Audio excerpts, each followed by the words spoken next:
Greetings, everyone. Welcome back to the Adult Learner Lounge. It is me, Shannon. Hi. First, let me start off with an apology. It's been like a couple of weeks since I posted, and I do apologize for that. Um, I'm trying to do every week just so I can get better at this and stay on a schedule and build a system that really works for me, right? But a couple of weeks ago, I had a procedure done, and basically my recovery time just kind of went longer than I had expected. I was like hopped up on pain medication, right? And I don't like taking medication or pills like that anyway.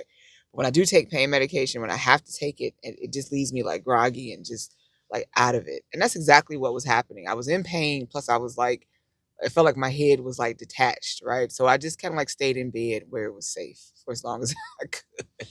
And I didn't record anything, but I've been thinking about what it is that I needed to, get on and or a topic and so forth and so on. And today I've got a doozy. So here we are. I was out running errands. It's a beautiful day here. So I thought, you know what? I've never really done this before, but I am, well, let me rephrase that. I've recorded video in the car for practice, but I'm recording it in the car and sharing it this time. So this is the first time I've done this. So hopefully it works out okay. I don't have the normal. I have like a couple of phones that I usually record off of, but this time I'm just using the camera and the video recorder on my like everyday phone. I had to upgrade because my phone was like literally falling apart. Right, it was so old. And I got like a newer phone, nothing too fancy. Like my teenager and I, we have the same phone. That's how I usually feel about technology. Whatever is good enough for him is good enough for me, and we both suffice, right? So hopefully, everything will be okay, and I know it will be, right? This phone is new, and already I can tell there's like leaps and bounds, as far as technology is concerned, more modern and current than my old phone. So I know the camera is much better, the audio is much better. Although, like I said, I'm using my little wireless mic here. But anyway, so hi. How are you? All right, it's been, like I said, a little bit of time, and even though no one is watching these videos yet, when you do find this video, just know that I'm missing you in advance. Okay. Hopefully you're doing okay. It's about to be spring, and I'm feeling great considering everything that's happening. I'm feeling okay, right? My health is definitely improving.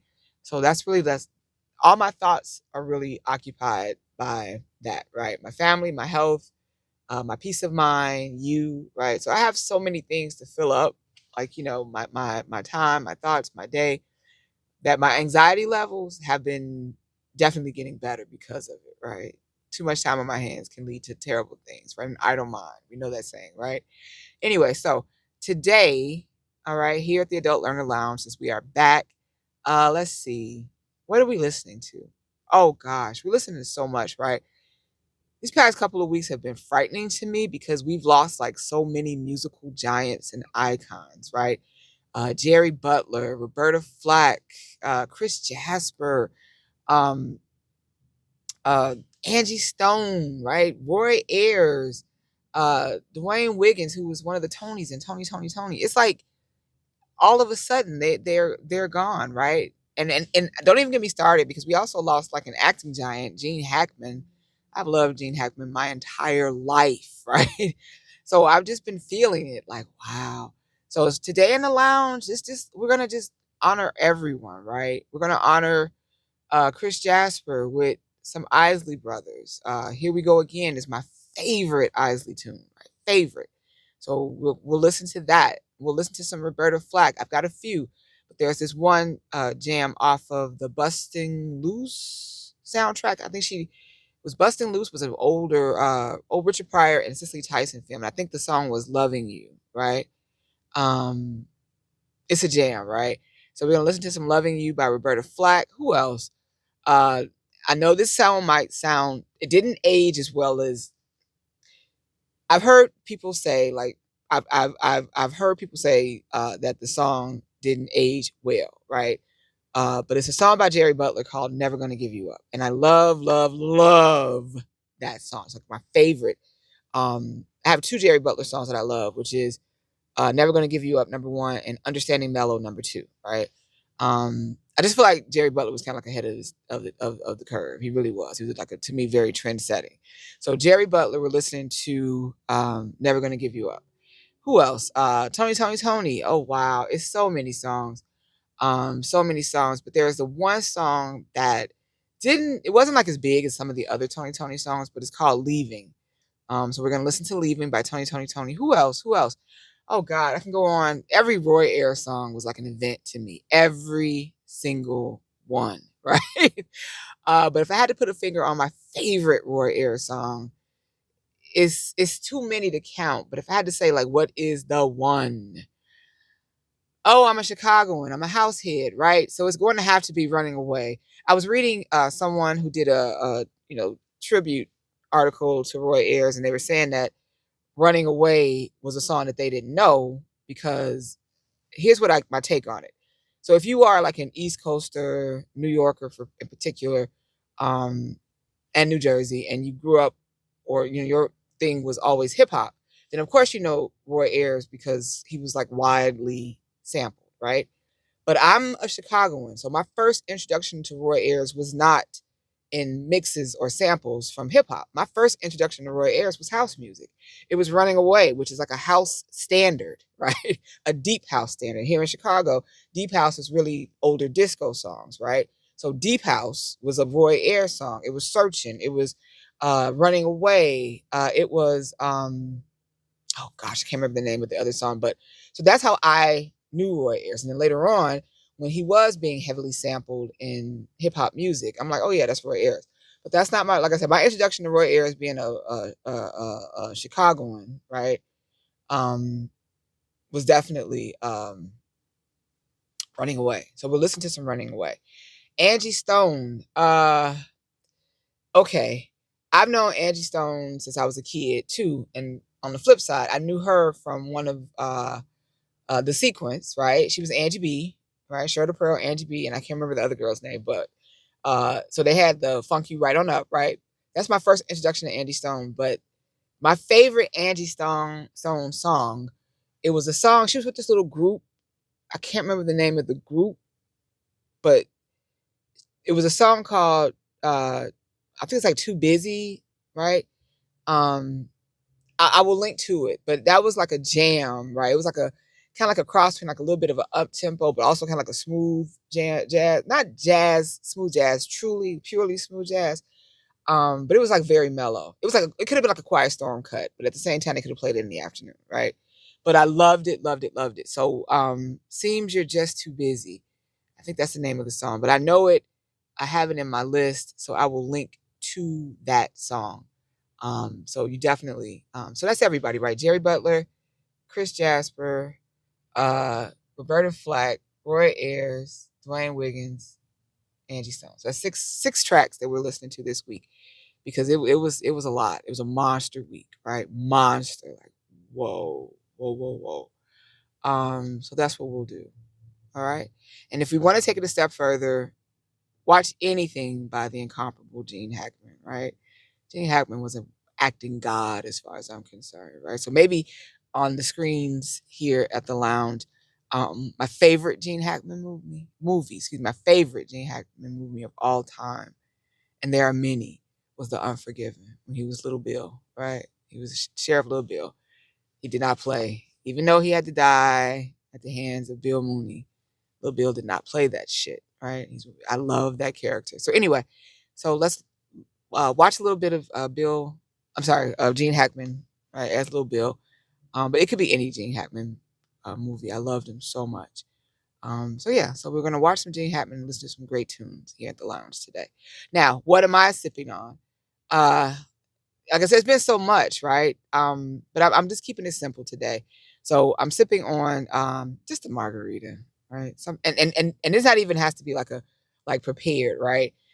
Maybe somebody went to like a Sam's Club or a Costco and got the little pre-made margarita mixes or not mixes, but the pre-made margaritas, right? So everything is just in the bottle. Um, Either one works for me. Really good, right? Really tasty.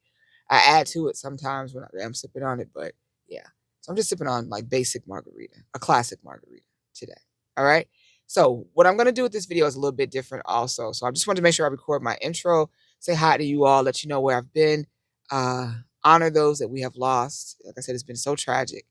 But then I'm going to flip it up a little bit. So for the remainder of the video, I'm really just going to do like a share my screen with you basically. So you'll see me just kind of like I'll present my research, right? 'Cause I've done some research. Today we are talking about what happens with the Department of Education, right? That's been a hot topic this past week, particularly. It's like just exploded. I think that they have confirmed. Is it Linda McMahon? I think that's her name. I know she's a McMahon. She's part of the McMahon WWE dynasty as far as the family's concerned. But I think she's been confirmed as the secretary, right, part of the cabinet for the Department of Education. So now, of course, there's a lot of conversation and discussion about them closing or shuttering the Department of Education, and particularly uh, the conversation that I've seen, the reporting has really been on what happens with student loans. There's a lot to consider, right? Because it's not just about higher ed or post secondary or student loans. There's also a lot regarding all of public education and private for that matter, right? Elementary schools, pre-K, high schools, or secondary schools, right? So there's a lot to consider in regards to a closed or shuttered DOE, Department of Ed. But for this video, I'm really going to focus chiefly and mainly and only on post-secondary. And again, uh, a shuttering of the department affects all of post-secondary, not just colleges and universities, but all vocational trade, career and technical schools too, because once again, it is part of post-secondary or higher ed. All right, that's it. It really is. So I'm going to share my screen in just a minute, and we will go through everything point by point. All right? All right. So, before I get to possible outcomes of a closed or shuttered DOE, Department of Education, for me, I'm going to take it all the way back to the beginning, right? Um, as we get to know each other better, as this channel grows and our community grows, and you'll, like I said, get to understand how I operate, just know that I am someone who believes completely, totally, emphatically in history, right?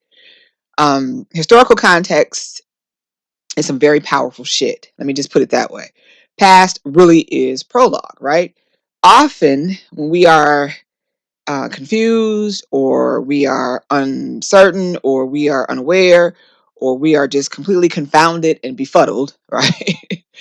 And we just don't know. One of the best places to start to even like get some type of like some semblance of an answer or a clue is to look at the history, right? When we know how it began, where we began, where it started, and we could trace or track that back to, the present, where we are today, often, right, the clues are there if we choose to look at it, if we choose to do that, right? You know that there are many of us who maybe the history is too painful, maybe it's too embarrassing, maybe it's too on the nose and whatever, right? So everyone does not feel that way. But for me, trust me, like I said, that's one of the first things that I do when it's something that I'm like just very uncertain about. I'm looking for books or anything, articles or anything that can not just, make me or enlighten me, right? Or um, make me more understanding or provide better understanding and context, right? The words are coming to me slowly. I'm sorry. But I'm also looking, like I said, to look at it from a historical perspective, from a historical context. It's really important to me. So as we, again, move forward, often I'm going to do something like I'm about to do right now, right? So I want to start off with where we actually began with this whole DOE, Department of Education. Like it's all in the news. I'm linking to articles, like I said earlier, about some of the conversation, some of the possibilities. A lot of the talk has been about student loans, but the Department of Education touches all forms of education in the country, once again, not just colleges and universities or just student loans. It touches all trade, vocational, career, and technical. Again, that's post-secondary education as well, right? And it touches all of pre-K and elementary and um, secondary or high school. So this is it. This is the whole kit and caboodle. And it doesn't matter if it's public or private. the Department of Education has something to do with all of it, right? So we will link when this is done, but we're going to start with the beginning, right? Some historical context. So what I'm going to do is run through this timeline. I asked AI. I know that there are many different AI platforms out there. I pay for a lot of Google services, right? So because of this, I have access to Google Gemini.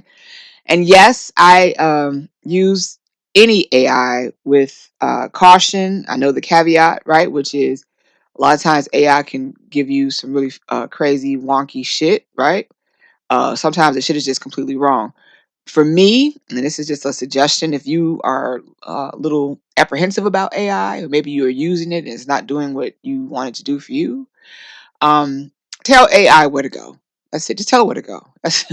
That's been like the trick for me since I've been using it to do research, because it's great. When I tell it where to go and it finds what I'm looking for in the places that I tell it to go, it gives me back information that I can trust, right?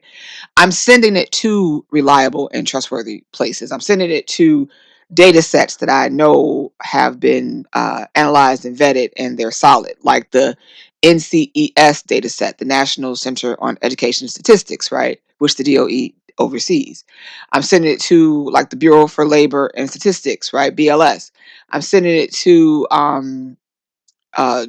other countries if necessary, if they have data compiled, if they have data sets compiled about their populations, then I'm going to that. I'm looking for that.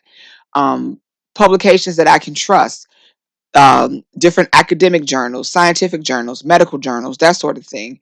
Um, Maybe just publications like magazines, like Time or Life, or hopefully you get the picture. So tell it where to go. Send it to very trustworthy and reliable places, right? Don't let it get lost in the AI weeds or in these AI streets unattended, right? Tell it exactly where to go, like small kids. And then when it comes back, it's like, okay, I went there and I found this. And it's like, yes. What I do like about AI also is that when you tell it where to go and then it tries and it's not there, or maybe it got like a little bit of information, but not like a stem, right, of something, and not like the entire um branch or leaf or whatever, right? It didn't get the whole thing. It just got like bits and pieces of it. It lets you know, at least I know Gemini does, like, hey, I went here, looked up this, and this is what I found. It's not exactly what you asked me for. I appreciate that, because that's how it also helps cut down on the bullshit, right? Because if I know that AI did its best and it's still not really bringing me, excuse me, the results that I need, then I know that I need to go old school and do the research myself. Like I've been going to the library a lot, digging through books and going through the catalogs and the stacks and things like that. So that's just a tip from me to you about the use of AI, because yeah, I feel like am I worried about AI becoming our overlords? No, I'm not. And if it does, it's just like, all right, we're all gonna die one day. That's all I know. Anyway, let me start here with the history, right?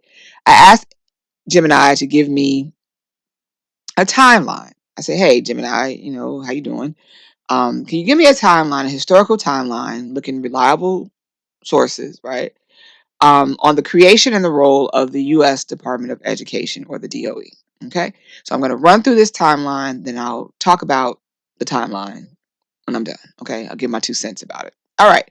So 1867 is where we began with the first iteration of the Department of Education. This is the first. Okay.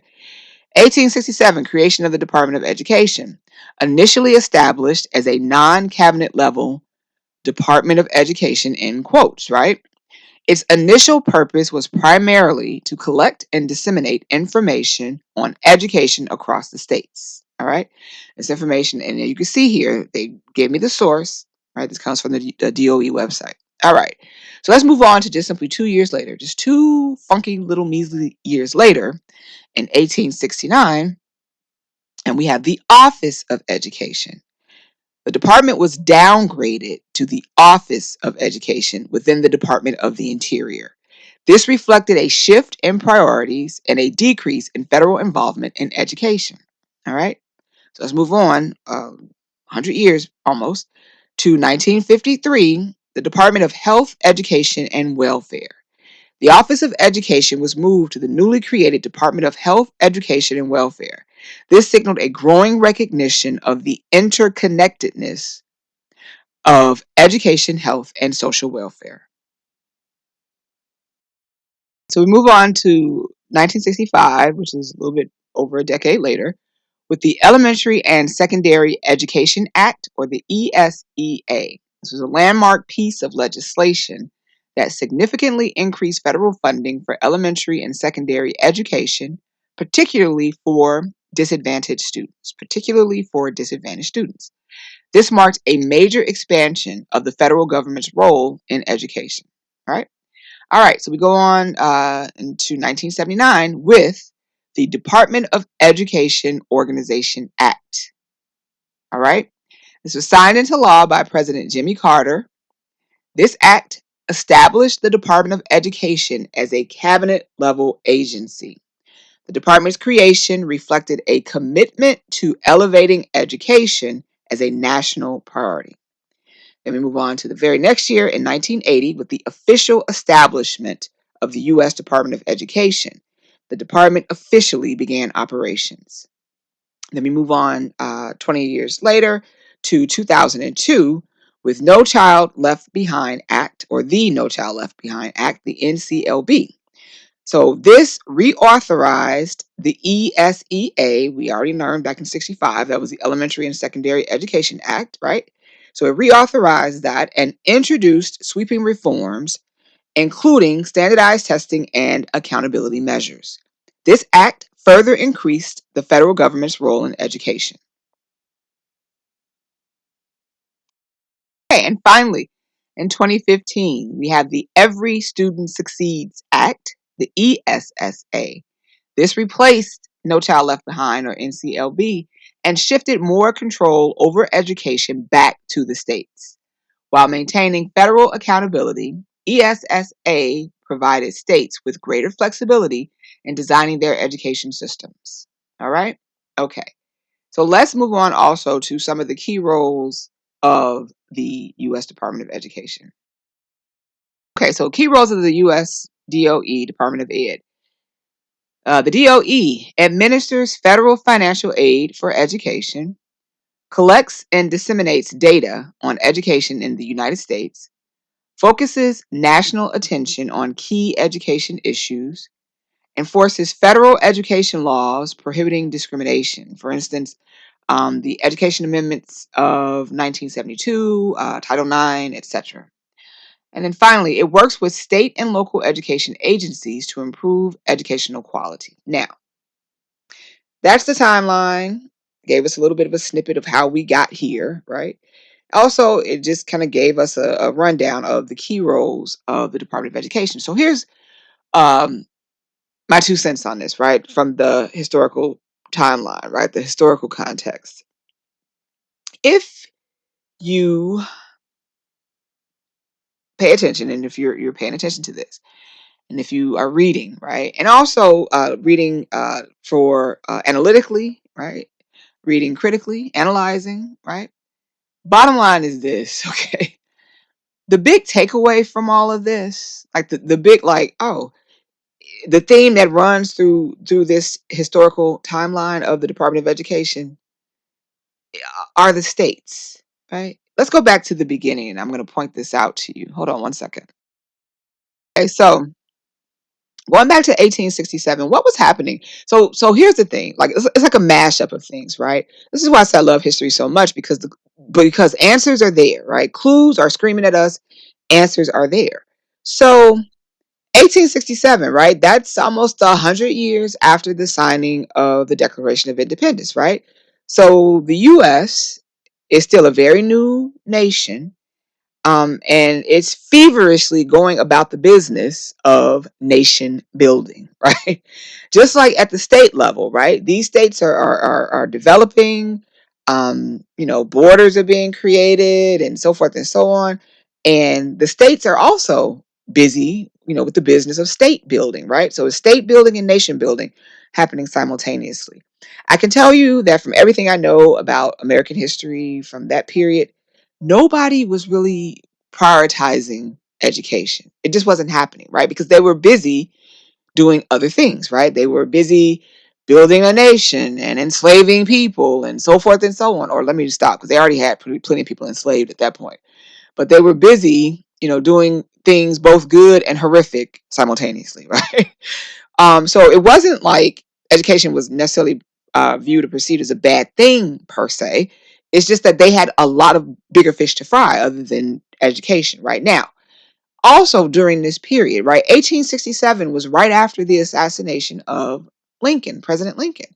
So our president at that time was Johnson, right, who was Lincoln's vice president.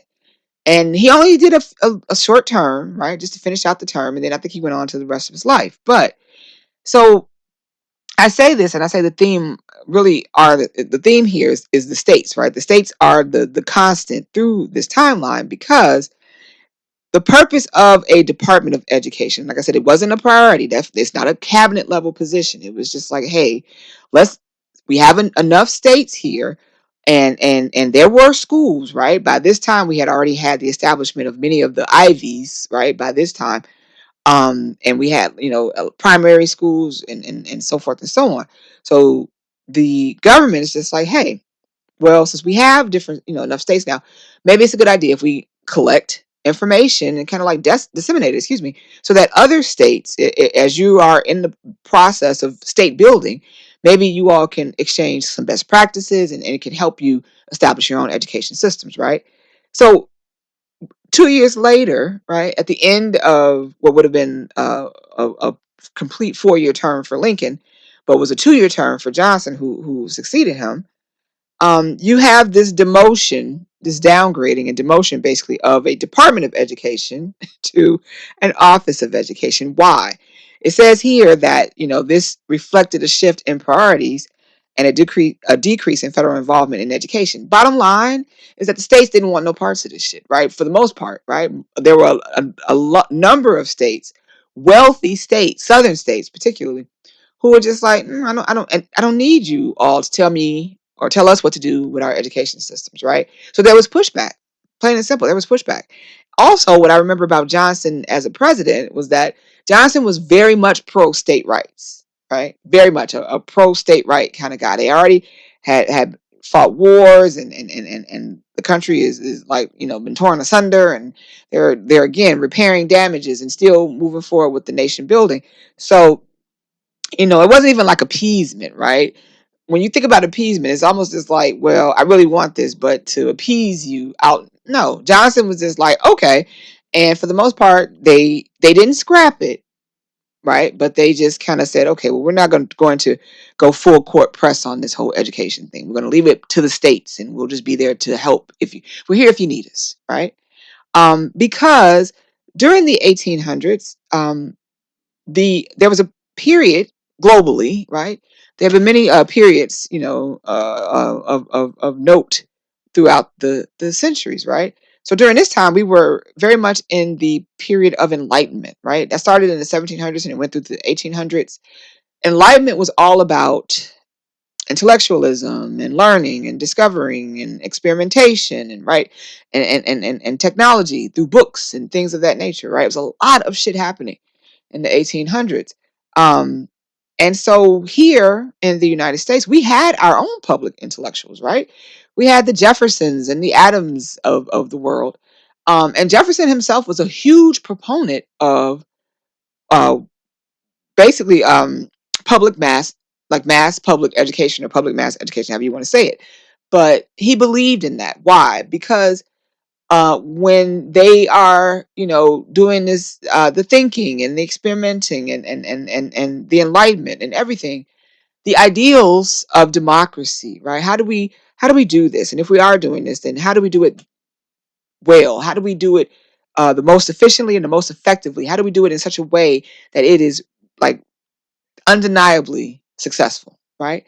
And so what Jefferson believed was that one way was to offer education to the masses. Now we know, because they were very flawed individuals, right? And they were doing both good and bad shit at the same time, that the masses did not include truly the masses. It was meant just for certain groups, right? But the ideal behind it was pretty sound, right? If you really want us as a nation to succeed, if you really want this to take root, take hold, and for centuries to come, then one of the best ways we can do that is to educate the people, right? Why? Because it creates a sense of togetherness, of unity, of bonding. It educates the masses on what we're doing here. It's like buy-in. We can get them on board. Some people will say, it's indoctrination. It is to me. I don't disagree, right? But it can elicit, uh, uh, civic and national pride. Pride in what we're doing here, and pride in each other, and so forth and so on, right? So, there's a term in economics, right? When something is called something is a public good, a quasi or quasi. I say quasi. I've heard others say quasi, but a quasi public good, right? Meaning that um, it's not a true public good, right? A true public good is something that we really don't have to pay for, right? That's what a public good is, in the truest, purest sense of the word. Education is a quasi public good because even though we do have public education, there could be costs associated with it. And we also have private educations, right? So education as a whole is not a true public good, but it's a quasi public good, right? And so that's what Jefferson believed, and others. So with the founding fathers and with the conversations of the day, no, they didn't do away with the Office of Education or with it altogether, but they had bigger fish to fry. And tellingly, very tellingly, when it was downgraded and demoted, it went into the Department of the Interior, right, which was a cabinet level department, which was very important to this nation building that the U.S. was doing at the time, and the state building too. All right, so then we go on to the mid 20th century, and think about it now, like so for 100 years, basically the Office of Education had been operating in this way, right? No legislation, not a lot of funding. It was like they were just kind of there in the background, right? So we did this for well into the mid 20th century, right?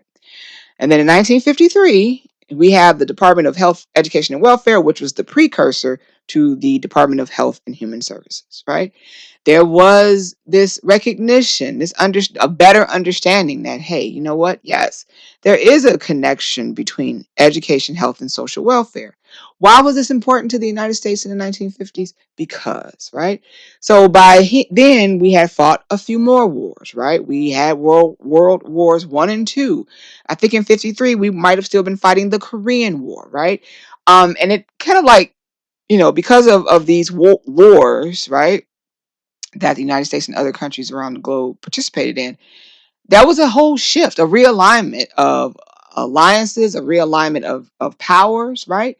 And the United States, as we know, emerged as a superpower. But during this time, that wasn't enough, right? The U.S. wanted to be the premier superpower, right?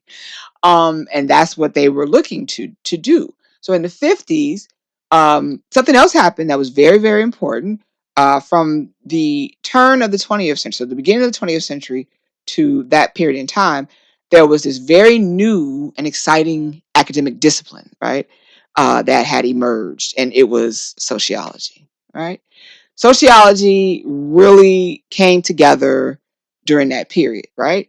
And the United States, which, at that time, like I said, it was a boom, right? That's why we have baby boomers, because financially and every other way, right? The United States was cooking, right? We were doing great, right? Some of us, not all of us, some of us, right? But as a country, we were doing great, right? So there was money there to fund research, right? And that's what they did, right? They went out, they basically had these newly minted sociologists, right? And people from this new and growing and influential discipline, right? Go out into the country and say, well, go talk to the people. Let's find out what's happening. Find out and let us know what's happening so we can have a better idea about what to do. And so a lot of what we had with the Office of Education in the 50s was born out of that, right? Studies and surveys and so forth and so on. And so that whole belief that, okay, in order for us to really pull ahead, in order for us to maintain this, to be this superpower, to be whole as a nation, so forth and so on, we have to think about how best to support our citizens, right? So this is what was happening in the 50s, right, with the Office of Education. And this continues on into the 1960s. Now, again, like I said, this timeline, these dates are giving us clues, right? Because if you look at when the ESEA, the Elementary and Secondary Education Act, was signed into law, right? 1965. That was a year after the Civil Rights Act was signed into law, right? So during that period, there was a few pieces of landmark legislation, right? And it wasn't as if the country wasn't moving towards that, right? So you go back to the 1950s with the realization that yes, right, these things are connected. Um, Health outcomes, education levels, social welfare, things like that. But what happened prior to the Civil Rights and particularly this ESEA Act, right? We didn't have any legislation from the Office of Education, but there were some landmark Supreme Court cases, right? Brown v. Board of Ed being one of them, right? Brown v. Board of Ed was the Board of Ed for the state of Kansas, right? That was landmark because it kind of like struck down segregation, right? That's what led to the desegregation of schools. So this act, this Office of Education in 1965 saying, you know what? Okay, fine. We're going to pass this. We're going to increase federal funding for elementary and secondary school or high schools.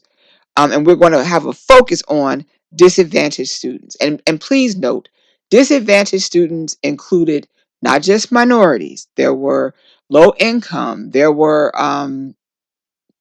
those with physical disabilities and learning disabilities. So whatever way a student in those levels, elementary and secondary, could be disadvantaged, right? That was what the Office of Education's focus was with this ESEA Act and the funding, right? And like they say here, this was like the first really big expansion of the federal government's role in education. Now, mind you, right?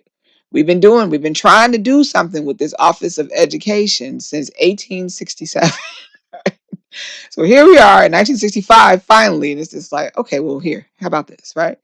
Then we go on to 1979, 1980 with the creation of what we know today as the Department of Education. So this is the second iteration of the Department of Education. And the major difference is that here, 45 years ago, approximately, they decided it's going to get an upgrade this time to a cabinet level position. So there's a secretary over the Department of Education. That's it. All right. So it's cabinet level, right? And as they say, this is reflecting a commitment to elevating education at as a national priority. So what was happening in other parts of the world, right?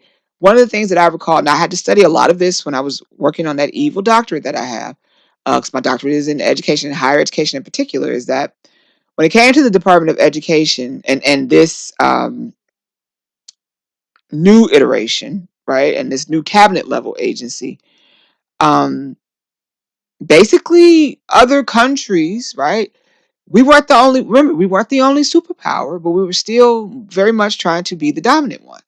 But there were other countries that were definitely catching up to us, right? Other countries who also understood the value of public or mass, public education for its citizenry, right? And so it's just like, oh, okay, right. So how can we continue to pull forward? How can we continue on this path? How do we do that?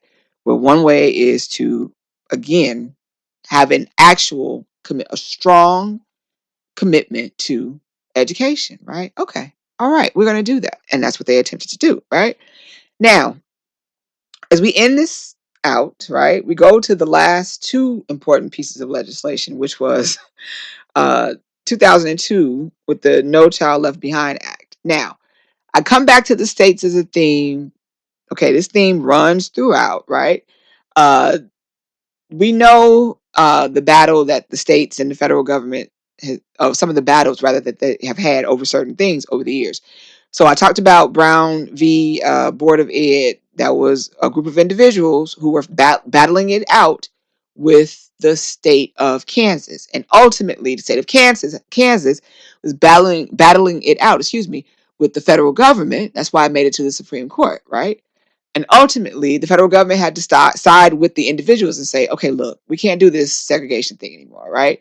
If it's public mass education, if it's education that's public, free, and for the masses, then they have to be educated too. Just suck it up and do it, right?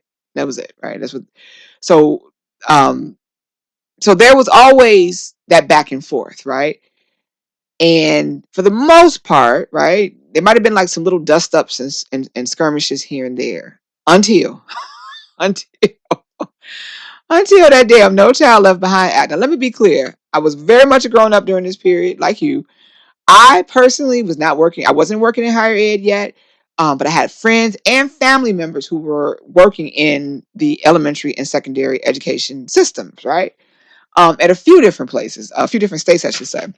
Long story short, I remember hearing the complaints, the horror stories.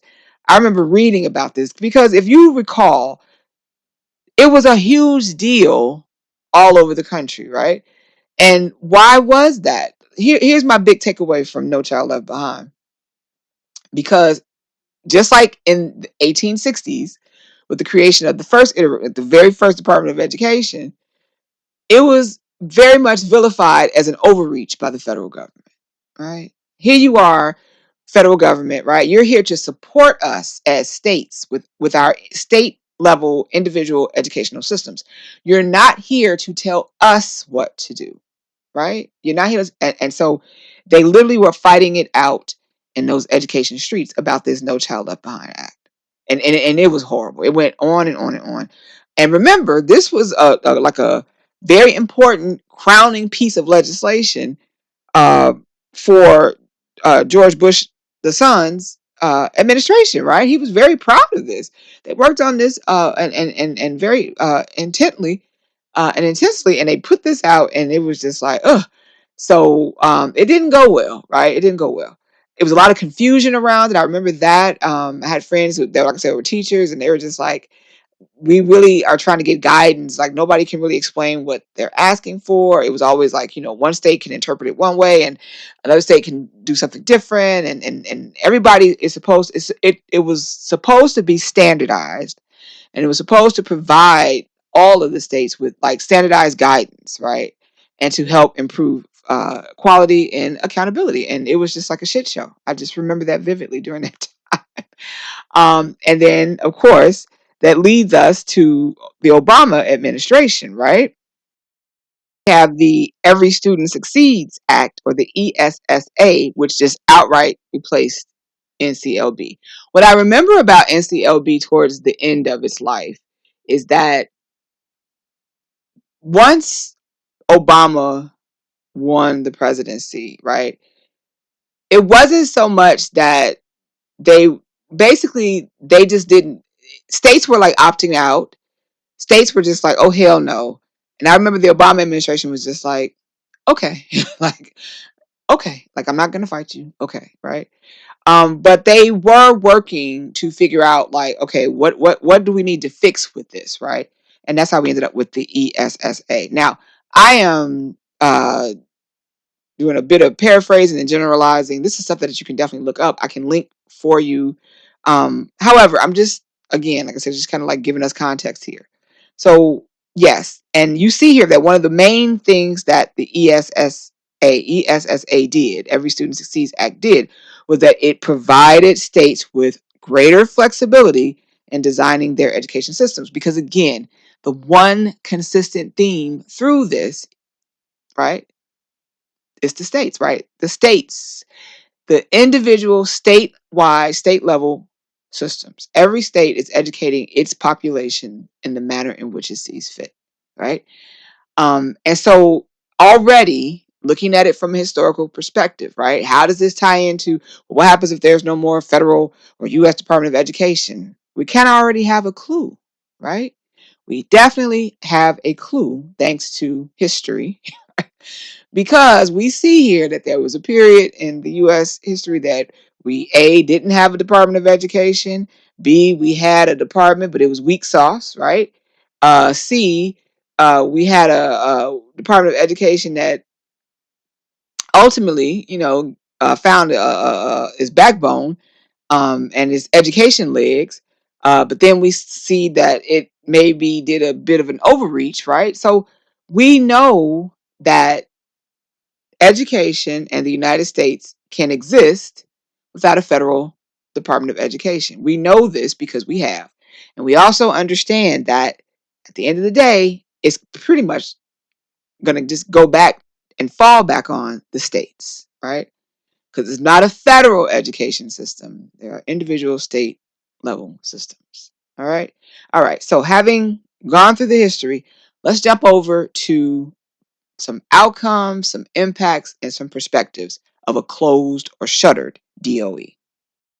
So just like the timeline, right? I'm going to go through these. I did ask Gemini this question, like what would happen if the DOE is shuttered, right?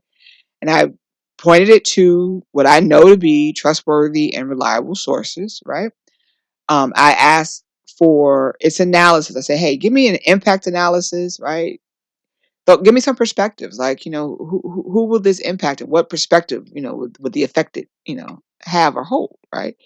So this is Gemini's response. What would happen if the DOE is shuttered? So number one, federal financial aid, student loans, and grants. So the impact on federal financial aid would be, right? We know that the DOE administers federal student aid programs like Pell Grants and direct loans. Without it, these programs would need to be transferred to another agency or eliminated. A transfer would involve significant logistical challenges, potentially causing delays and disruptions in aid disbursement.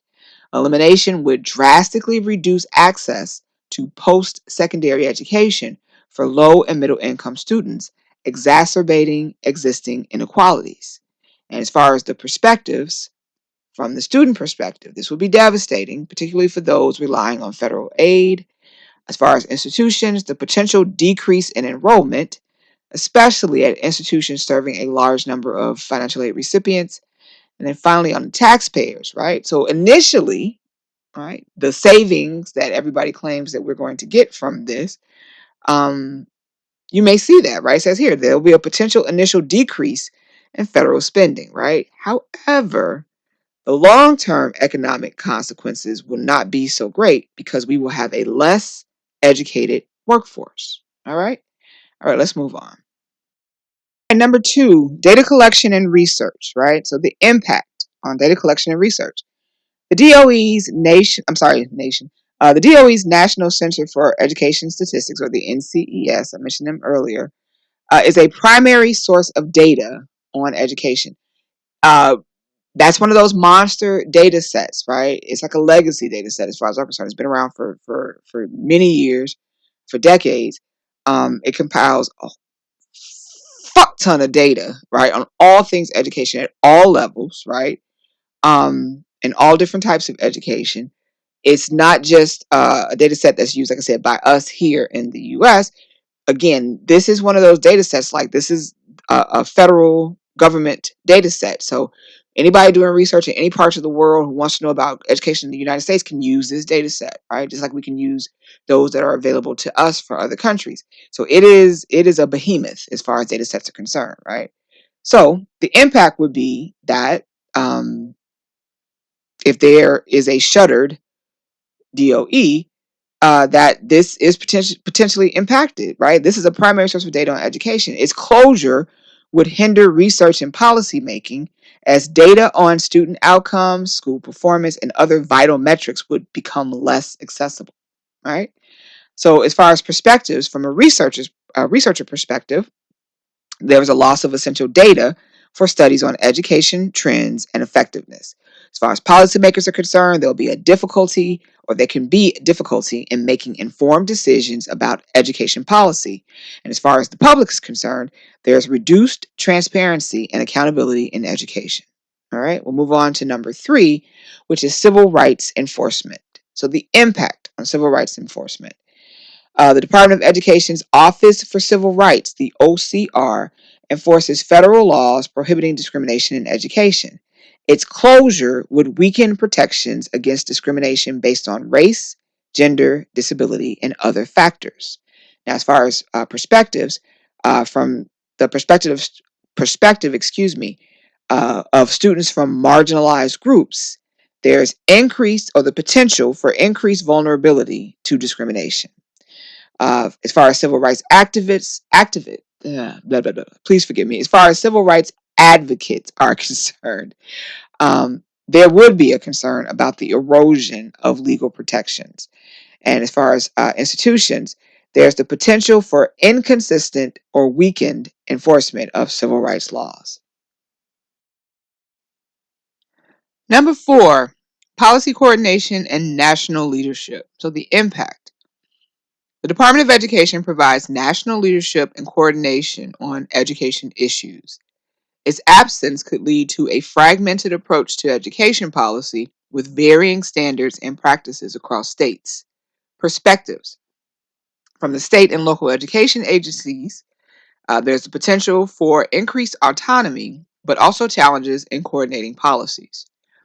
National education organizations, there will be a loss of a central point of contact and advocacy. As far as businesses are concerned, there will be some concern about the consistency and quality of the workforce. All right, we move on to number 5, which is vocational and technical education. So, like I've been saying all along, and I will continue to say, okay. Now, one thing I did not mention that I need to mention here now is that when I asked for this analysis, like, hey, Gemini, what would happen? Um, what would it look like if the Department of Education were shuttered? Blah, blah, blah, blah, blah. I told it where to look. But I also asked for it to give it to me with from the perspective, not just of the impact and perspective, but with a focus on post-secondary education only. So this is not these possible outcomes are specific to post-secondary education, not necessarily to all of education. I was very clear about that, which is the reason why, as I've been screaming from the rooftops again, you see here that vocational and technical education is included with this, right? Because if you did not know, I will be happy to let you know that it is definitely a part of higher ed. It is definitely a part of post secondary education, plain and simple. Okay. And like I said, I know there are those out there who are purists who will say, well, no, higher ed and post secondary education means two different things. But to me, it is all under the same umbrella. It's the same thing as far as I'm concerned. Okay. All right. So we have vocational, and technical education, the impact. The DOE, it plays a large role in the funding of vocational and technical education. The loss of this department could severely impact the funding of trade schools and community colleges that focus on vocational training. As far as perspectives, from the trade schools, there's the risk of closure due to the loss of funding. As far as students, there is the loss of opportunities for vocational learning or vocational training.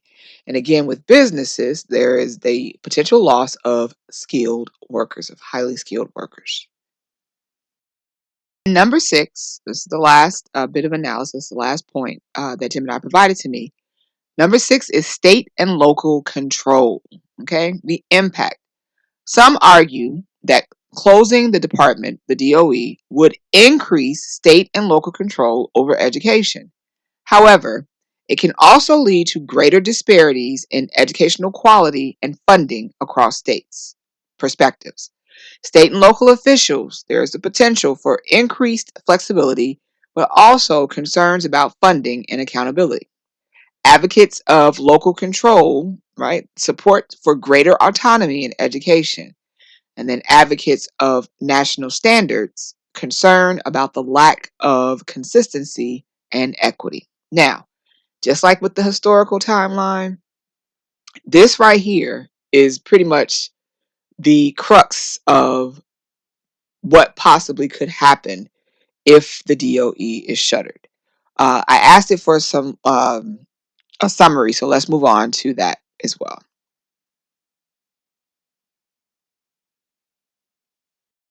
So here's the summary, right? So based on the analysis, I asked him how to do that and provide a summary. Overall, here it is. The closure of the U.S. Department of Education would have far-reaching and complex consequences, particularly for access to higher education, civil rights enforcement, and data collection. It is very likely that the biggest impact will be felt by those that are already in disadvantaged groups. While some argue for increased state and local control, the potential for greater disparities and disruptions should be carefully considered. Okay, so that's the big takeaway, right?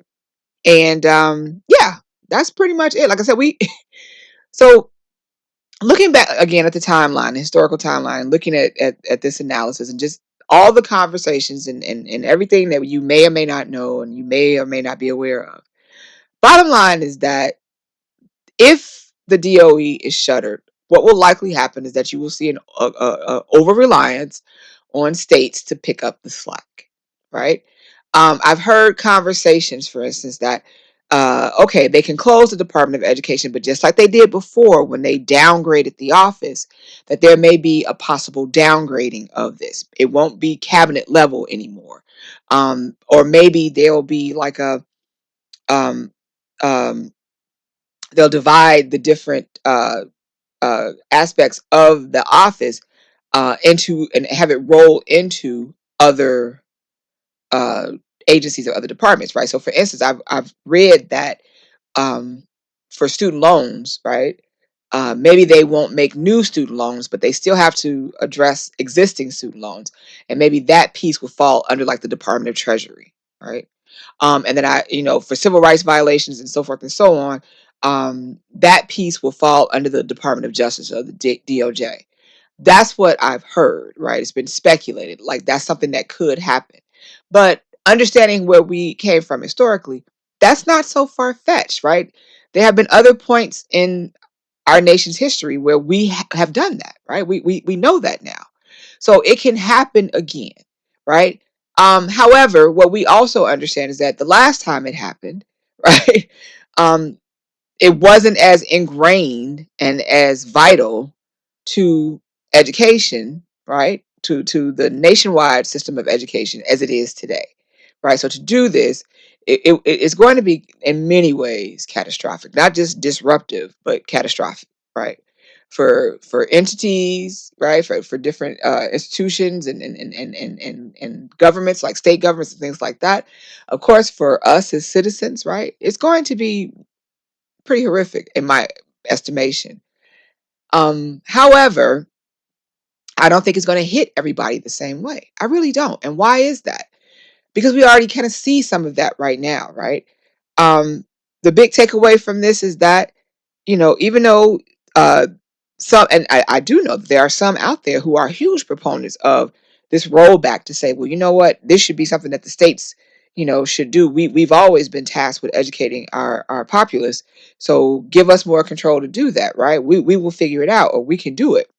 The problem with that, though, is that it does open up to these greater disparities, right? Um, some states educate from all levels, from preschools all the way up to college students. Some states are doing a much better job of it than others, right? One state that comes to mind is like Massachusetts, right? Massachusetts, as far as the state is concerned, that's like the birthplace of higher education. Like Harvard, which was like the first college, not university, but it was a college at that point. Harvard was created like in the 1600s, right? And even though it started its life as uh, a school, like a seminary for the most part, it was for young men who were looking to join the order, right, a religious order. It was still the first college, right? So Massachusetts has a very long history of educating its population, right? And it does a really good job. The monies are there and everything else. But then you have other states that they struggle with it, right? Maybe because they have a lower population, or maybe there are other things that are more part that have or that has, excuse me, more priority. Um, Unfortunately, even in this day and age, over education, right? So they do it, but it could be better, right? Long story short, okay, um, that right there is going to cause problems. It's plain and simple, right? Because we already know that there's so many different divisions, right? There's and different aspects to this, right? So it could be a division based on class. It could be divisions based on race and ethnicity. And then sometimes it could be those multiple things all at once. So imagine what it would look like, the landscape would look like here in the country if you've got like out of 50 states, maybe 20 of those 50 states are crushing it when it comes to education. And the other 30 are just like, twisting in the wind as best as they can. That's going to create problems, a lot of problems for us. We kind of already can see some of that, right? Because you don't want your kids to be in a state that's potentially not doing so great in regards to education. You don't want to have your child attend a college or university that might not be well ranked or is rigorous and robust and so forth and so on. So we kind of already have some of that in play right now with the Department of Education in existence. So imagine what it will look like without it, right? And also one other thing that I want to kind of like throw out there, and this is just me thinking, right? Um, is the fact that the Department of Education, this second iteration, right, this cabinet level agency that we know, right, the modern version, um, it's only been around for 45 years. Right? It's only been around for 45 years. Why do I bring that up? I bring it up because it's almost like it has a lot of growing to do, right? It's like, has it done everything that it possibly could? No. Will it have the opportunity to do so? I mean, I know this is really what this is about. Like, well, if they close the department, will it have the opportunity to do so? Okay, maybe in this iteration, if the department is shuttered, no. But do I believe that this is something that will be permanent? Of course not, right? So part of me is just like, well, hell, if they do close the Department of Education, we'll have to wait for another administration to see what they may want to do. But if the next administration after this current one is like, you know what, hell no, we definitely need to get the Department of Education back, then there's the potential for it to be, rebuilt and resurface in better ways, right? That might be wishful thinking on my part, but it's a possibility, right? Because with it really just being in existence for the past 45 years, it has a lot of to me potential, right? That's not that has not been realized as of yet, right?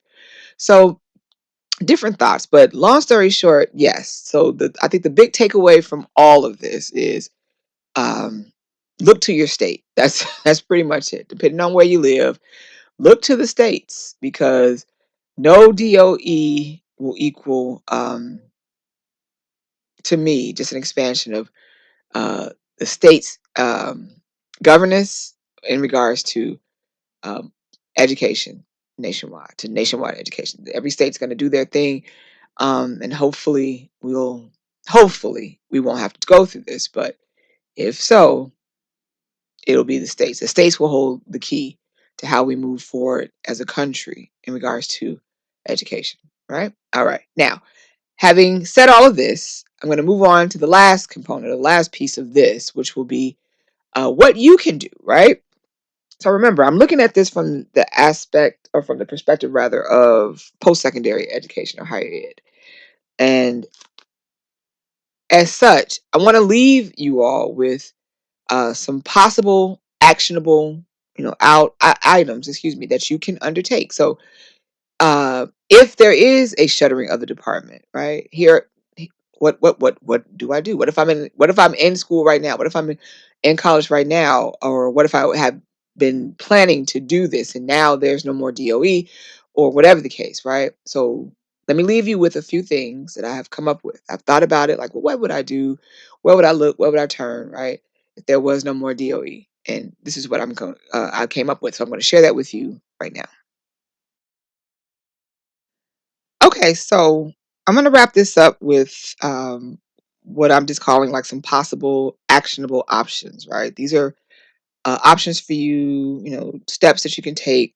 Um, if you are currently attending, if you are, seriously considering it, or you're in the process of, attending, or if you've been thinking about it and, you may want to put it off, but this is just me and my opinion. This is kind of like, to me, the perfect time to go to start. It really, it really is. It's one of those things like, there's a lot of uncertainty, not just here in the United States, but there's a lot of uncertainty in the world. But if this were a storm, right, then we here in the US, we're like in the eye of that storm, right? We're in the middle of it, the thick of it. And even though everything around us may be very uncertain, it's not all getting ready to go to shit today or tomorrow, even, or in this moment, right? These things do take time. So to me, if anybody, if you, any of you came to me and was just like, I'm thinking about going back, or, I'm there and I'm thinking about, maybe like taking a leave, or dropping out, or any of that, I would strongly, strongly advise you against it. Why? Because, we're older now, and we know that time has this funny way of just kind of like just slipping right on by, right? Yes, everything seems just batshit crazy right now in this moment. And we don't know for certain, what the future really holds for us. But it's almost just like, find the thing, the constant, right? Find the thing that you can bank on, right? And right now, if you went back to school, or if you already are in school, you can bank on that. You really can, right? Like we talked about earlier, there's no DOE. It doesn't mean that schools, colleges, universities, vocational schools and things like that. Yes, there definitely will be an impact, but they're all not getting ready to go away, right? Um, it may mean that we as a people, we just have to adjust, right? But we already know how to do that, right? We know how to adjust. We know how to adjust on the fly, not just because we're American citizens, but also because we're older, right? We know how to adapt, to some crazy shit. So this is no different. All right. So having said that, here are some possible actionable options for you. First of all, reach out to your state's Board of Higher Education. Every state, for the most part, has either a Board of Higher Ed or some agency or department that functions in this capacity, right? Most of the time, it's just a Board of Higher Ed. Like, every state has a Board of Education. Every state also has a Board of Higher Ed. Um, so the Board of Higher Ed is a great resource for you. If you want to know what's happening with post-secondary education in your state, then talk to them, right? They provide information, right? And they can answer your questions. They provide resources for prospective and current students. And lastly, they typically maintain some lists of post-secondary institutions in the state, right? So a lot of information can be gleaned and gathered from a Board of Higher Ed, a statewide Board of Higher Ed. Talk to them. Like I said, if you never thought you of a reason to, or you didn't even know that they exist, just do a Google search, right? And you will find them. And yes, they are like a font of information and knowledge. I've had to deal and engage with the Board of Higher Ed here in Illinois several times. There's been some instances for work, and even some instances for some personal things that I wanted to know about. But every single time, it was a great experience. Most of the people who are staffed uh, in those departments are very knowledgeable, right? Um, I've even talked to um,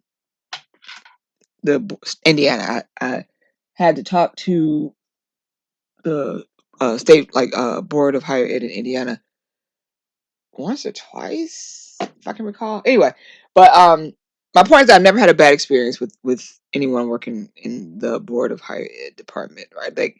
They definitely are there to help you, right? So a lot of great information, like I said, different programs and funding opportunities and information about, like I said, institutions. Hey, is this a good school, or what's happening here? They have state level data, right, on graduation and completion rates, dropout or stopout rates, and so forth and so on. So definitely that's a great place to start, right?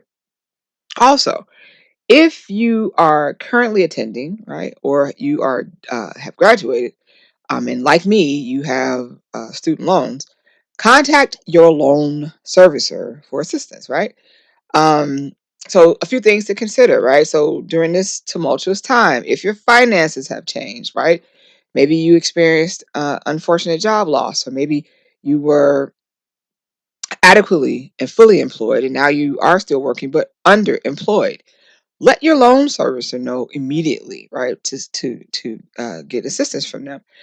They have a few different things typically that they can assist you with, right? So a lot of the talk right now, oh, let me get there in one moment.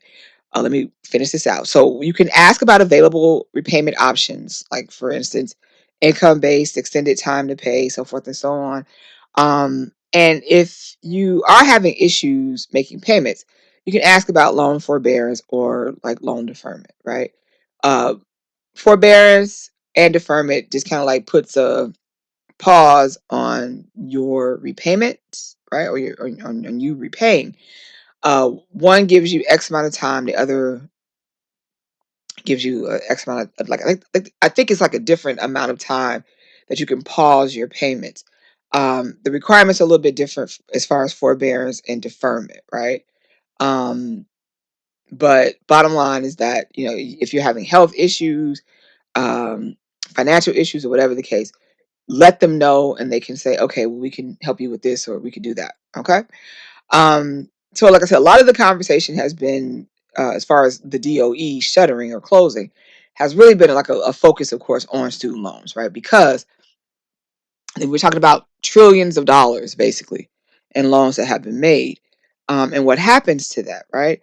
I was just reading somewhere where on the financial aid website that there are the Department of Education at this time, they're no longer accepting applications for like income based or income driven repayment plans, or even like student loan forgiveness or anything like that. And that changes are coming, basically. So things are happening like right now in the moment. But one of the things that I do know about loan services, right? So I won't go into too many details about this. This is like a definitely a topic for one of the upcoming videos. I'm going to do this series again about deconstructing the university, deconstructing the college, deconstructing these institutions, just really deconstructing post-secondary ed. So I'm going to just try to tackle everything, including financial aid. But when it comes to loan servicers, right, when it comes to financial aid loans in particular, it's a lot like FHA backed mortgage loans, right? It's very similar in the sense that, you know, the feds are basically, if you qualify, then the feds are guaranteeing to, you know, whomever, like, okay, this person is good for it. And so the feds are lending you the money to go to school, and then either a not-for-profit or even a for-profit loan servicer, because there are many out there, and they are both non-profit, not-for-profit, and they're also for-profit. It just depends. But they are the ones who are tasked with servicing the loan, right? So it comes out of the DOE's hands and it goes over to this loan servicer. So as such, even though the DOE may not have some of these like different types of repayment options, historically the loan servicer may be able to offer them, right? Kind of like independently of the DOE. That's what I recall and remember about it. So um, you may be able to work with the loan servicer to see what that may entail, right? But definitely give them a call if you have loans, and even if you don't have loans, like I said, if you because again, like I said, it's not like all of the funding for post-secondary education is coming from the federal government. A lion's share of it is. And I'll talk about that next, looking for alternative funding options. But your state also may have funding options for you as well. Just, it's something to investigate. So let me move on to the next actionable item or option, which is research alternative funding options, right? Um, so I did mention states. That's right there in the middle. State funding options. It could be grants. It could be scholarship opportunities. States have these things called promise programs. Now, I have not really researched this. I have a little bit of experience with promise programs. But basically, a promise program is, I think it might be an age requirement on it, but check with your state. Your state board of higher ed can let you know if there's a promise program, right? But basically, a promise program goes like this, right? A high school student may qualify for a promise program, and the state is saying, okay, high school student, if you do these things, maintain this GPA, have nothing more than X absences in a school year, volunteer, have service learning hours, and blah, blah, blah, the list of whatever. When that high schooler is graduating, and they're done with, they graduate from high school, excuse me, then the promise is that you will have either a full ride to this institution or deeply discounted tuition at this institution, right? It just depends, right? In states that do have promise programs, it can vary from state to state. But I don't know if there's like a age requirement. You may want to find out. Okay, but promise programs exist. Grants, just like the feds have the Pell Grant, you don't pay back grants, you do pay back loans. States also have grants as well. And then scholarship opportunities, not just at the state level, but I have scholarships there first. Yes, right. There are different websites out there that are like aggregates, right, um, for scholarships, right? You could go and research the site, and it could pull up like so much information about these different scholarships. Often, they'll provide links for you to go right to wherever and apply for the scholarship. FastWeb is a site that does that's like a scholarship aggregate site. It's been around for decades, like it's really like almost the beginning of the internet that as we know it, right? FastWeb has been there. And there's another one that's very popular called My Scholarly, right? Um, it was a really interesting backstory on that. It was a young man who some years ago, he was getting ready to go to college, and he did a lot of this research himself. But he was able to secure over $1 million in scholarship funding for him to go to school. He created a process, right? And he ended up going on Shark Tank, right, to pitch the idea of My Scholarly to the sharks. And it became his business, right? So he finished school successfully, and now if I can recall, I don't think it's changed, but he now runs the My Scholarly platform for others. Bottom line is that there are scholarships are real, right? I've had someone mention to me in the past, like kind of like in a offhanded comment, like, yeah, they claim that you can get a scholarship, but almost like it's like this mythical thing, right? Who has ever really truly earned a scholarship or won a scholarship? Actually, I have, right? When I was in my doctorate program, I won a $5,000 scholarship, and I was very proud of myself for that because I was like, "Ooh, it's the first time I had ever even tried, and I won." Um, but I have known people who have, um, and for you, right, the adult learner, I can tell you right now that there are scholarships can be so specific, right? So specific. And often there is not an age, like cutoff age, right? There might be a floor where somebody has to be like 18 or 17 or something like that. But there's never, to my recollection, in a scholarship. Well, let me be clear. There could be some scholarships where there may be an age limit, but often there's not, right? Meaning that, yes, even you, right, adult learner, prospective student, current student, can, go through these sites or other opportunities, from other platforms to look for scholarship opportunities and apply. I have known and encountered students over the years, adult students, who had, oh, I saw this such and such and such, and such, and I got this scholarship. I'm just like, that is awesome, right? So it can be done. It definitely can be done, even in this day and age, right? Also, lastly, as far as alternative funding options, there's also tuition reimbursement. Many of us are in the prime of our earning years, right? As far as jobs and careers are concerned. And as such, if you've never taken advantage of tuition reimbursement, this may be a time to consider that, right? And if you have, then great. Hopefully it can still work for you. But tuition reimbursement is a thing, right? I've always, I'm now that's, I did it once, I did it once. And it was a pretty straightforward process.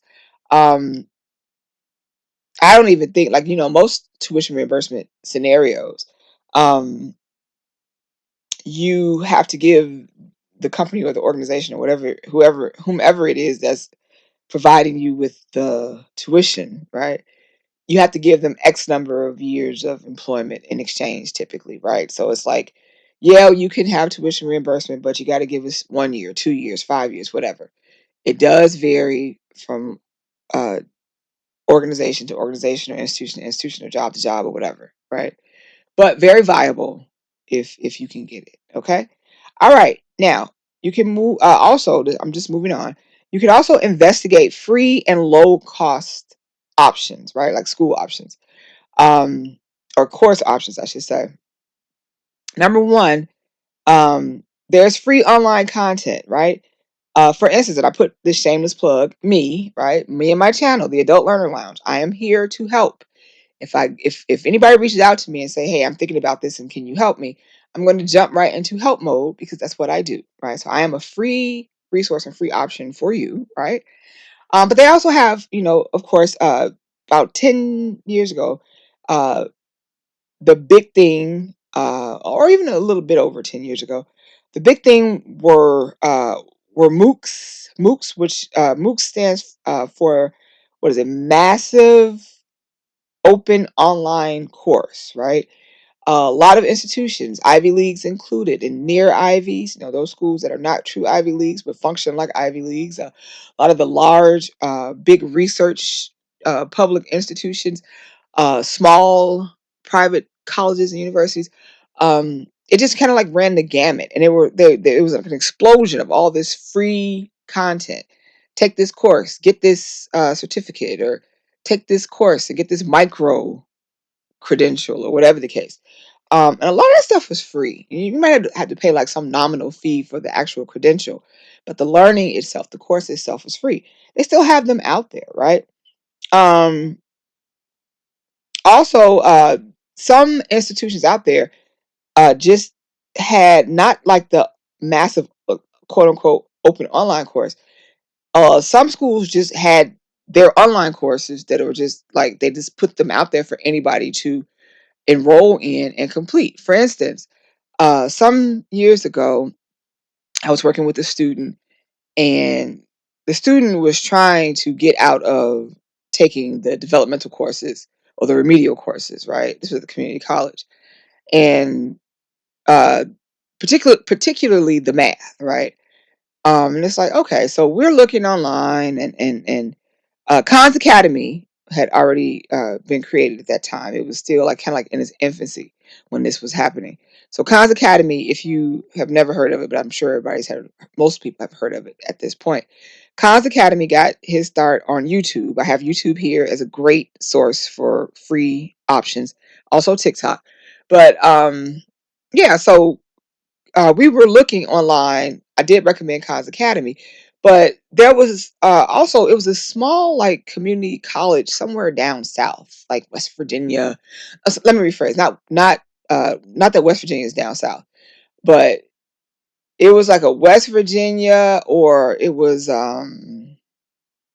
Georgia. It was somewhere in that area. Okay, but the community college had basically like about a dozen like remedial or developmental courses, and they put them all online.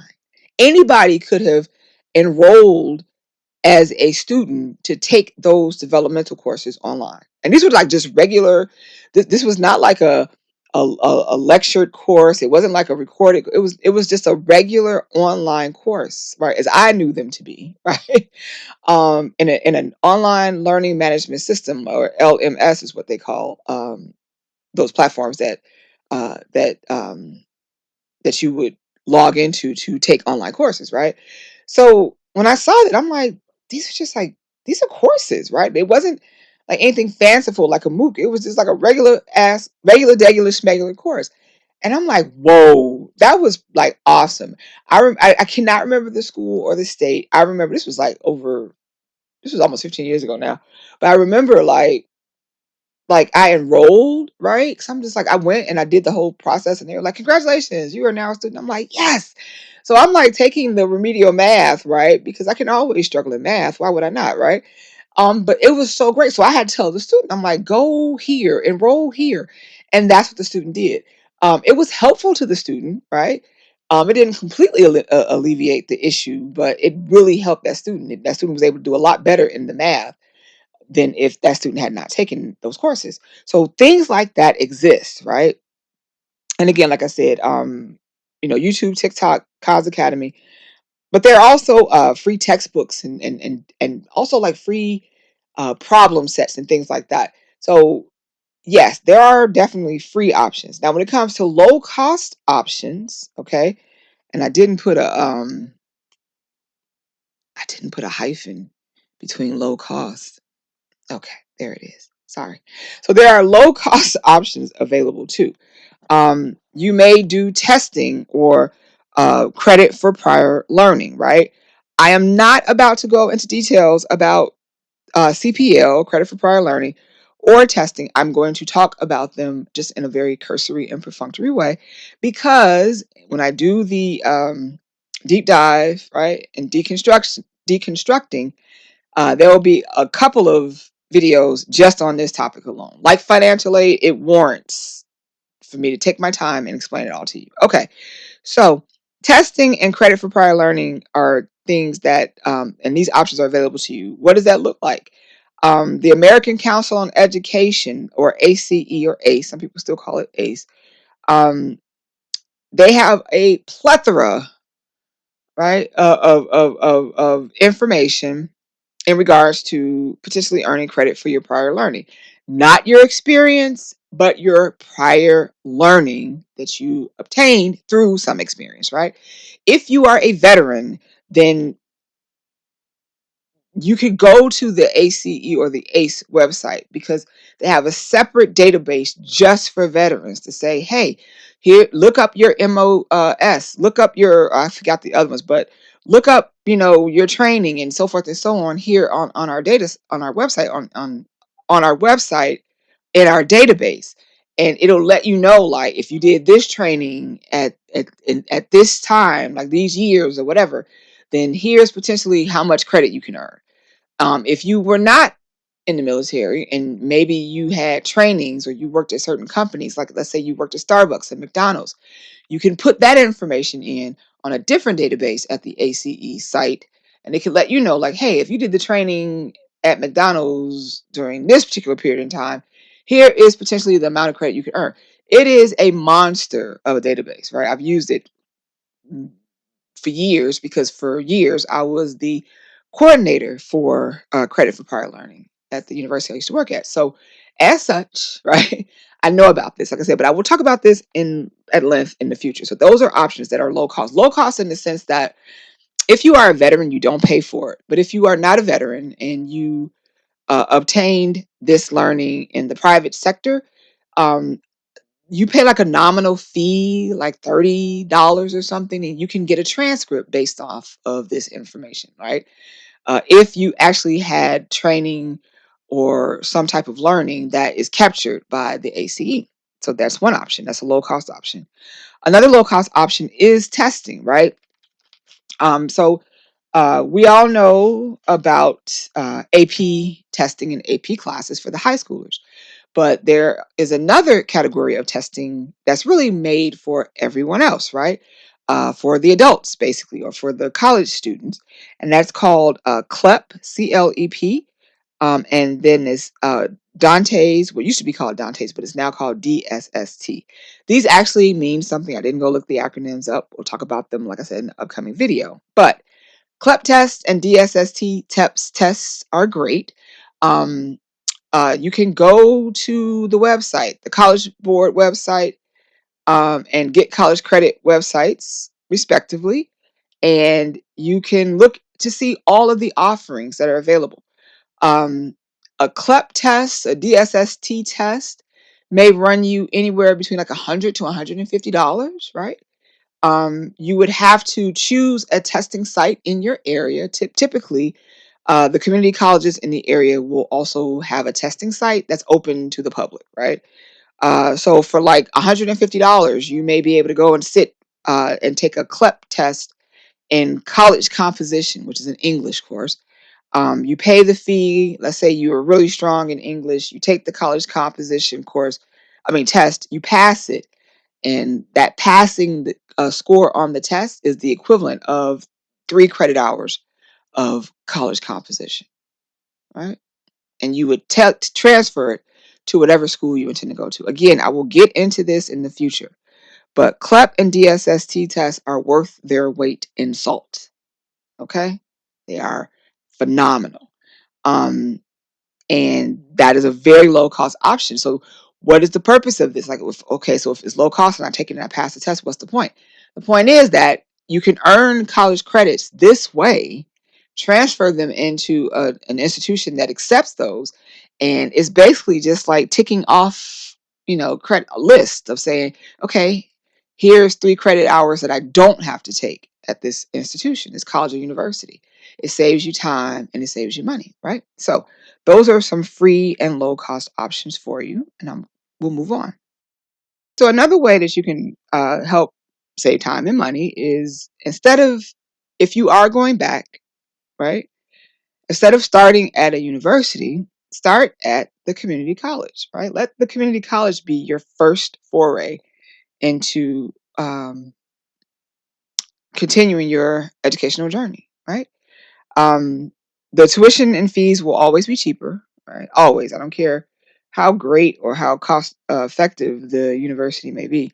If you go to your local community college, it's going to be cheaper, right?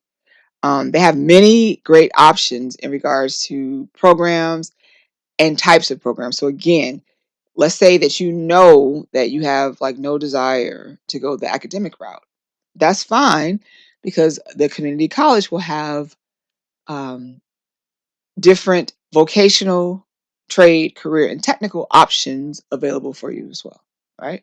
So you can go either route, okay? If you are looking to ultimately end up at the university, that's perfect because you can kind of like save money and save time by doing your lower division work at a community college, right? Um, that's pretty much what I did. I'll after this video, starting next week, I'm going to start rolling out the videos about my story. But I started when I went back in my 30s. I started at the community college, right? Um, it was ridiculously affordable. Um, I was able to load up on credits there for a lot less money, right? And then I was able to transfer those onto the university. So if you are looking to go on to university, starting at the community college, either earning that associate's degree or earning those credits and then transferring them over to the university can definitely put a huge dent in your tuition and costs, right? And if you do it the right way, it can save you time because again, you can load up on classes. You take more classes, more credit hours to decrease the amount of time it takes for you to get to that bachelor's degree. All right. So, and if community college and that associate's degree, if that's the beginning and the end, great. That's fine too. Okay. So, start at the community college can definitely be helpful to you. Also, you can look at online degree programs. Um, Typically, what happens with an online degree program, especially uh, depending on the institution that's offering it, for instance, right? Number one, you can attend across states. So let's say that there is a shuttered DOE. The DOE closes. And you're looking at your state and you're realizing like your state is maybe like, meh, like, okay. Well, maybe your neighboring state or, 3 states over, they've got like a kick ass um, higher ed system, right? A post-secondary system. So you're like, you know what? I really would like to do the program over here at this school in this state. Great, because if the program is online, okay, then you are more than welcome to apply. And if you are accepted to that university, you could do it. Even if it's a community college, right? If it's online, then it's available to you too. Um, Now, one of the things about doing an online program is that it's also cost effective. Typically, what happens for online students only, right, is that if you are attending from out of state, right, if the program is online, you will often be charged in state tuition rates. They call it a discount. But in truth, you would pay, right? And this is I cannot say for certain that this is every single institution, like both public and private. Typically in a public institution, yes. A private institution, it may just be what it is. But yes, what happens overwhelmingly is that online students, 100% online students who are never really having to set foot on the campus, are all being charged the same rate for tuition. So you could be in Wyoming, and I don't know, North Dakota's got this bomb program, and you like the North Dakota system just fine, and it's online, and you apply and you're admitted. Great, because the online program tuition and fees will be the same whether you were attending in the state of North Dakota or out. And that's typically how it goes when it comes to online programs. And we know that there are so many different options as far as degree options, program, like areas of study, disciplines, and focus to choose from. So that's definitely an option that I think, is definitely worth investigating if that's you right now. And then also, and this is the last point, a last actionable option, neighboring state institutions. What does that mean? So basically, if you reside, like I'm in a what they call a tri-state area, right? Meaning that um, I'm in Illinois and we border Indiana, and like the closest border here in the Chicagoland area is Northwest Indiana, and what is it, like Southwest Wisconsin, right? So that's the tri-state for us: Wisconsin, Indiana, Illinois. However, as neighboring states, um, if someone lived in Indiana, depending on how far out they are from the Chicagoland area, and they wanted to attend a university or even the community colleges, I think, here in the Chicagoland area, they typically would have what's called a tuition reciprocity agreement, meaning that, hey, we're so close, we're neighbors, right? We'll be neighborly, right? We're going to charge our neighboring states, the same in-state tuition that we would charge those who live in our state. And when they have that reciprocal agreement, that means that if we in Illinois wanted to attend over in Indiana or Wisconsin, depending on the area and the institutions, then they would charge us the in-state rate as well, right? So that's something you definitely can look into as well. If you are in one of those, like I said, areas where you might be like, butting up against neighboring states and it's pretty close, um, find out like, hey, you know what? Do you all have a tuition reciprocity agreement? Because if they do, then that means that you may have better options going across a state line, but you won't have to necessarily pay out of state tuition rates. Okay. And then lastly, maybe even with neighboring states, they may offer discounts, right? Meaning that it could be institutions throughout the state that are not close in proximity to where you are, but because you still are coming from a neighboring state, you may not get in-state tuition rates, but they can say, well, you know what, since you're coming from such and such and we're neighboring states, we're going to offer you such a percentage of discount, right? Such a percentage off of your tuition and fees or something along those lines. But anyway, so those are some actionable, some potential or possible actionable options that are available to you. Okay. What I will do with this is that I will create, I will post this. I have to figure out how to do it, but I'm trying to see if I can create a link for you if you want to download this or have this, but I'll figure it out. So anyway, I have a lot to do with this video. I have to put up links, and I have to, we have so many people to honor as far as great music and those who have left us. But I will get it all cleaned up and together. I should be posting this. It should be by Monday when you'll see this. But anyway, that's all I have. Thank you. Thank you for letting me go on. Thank you for hanging out. If you made it all the way to the end, please take a moment to like and subscribe.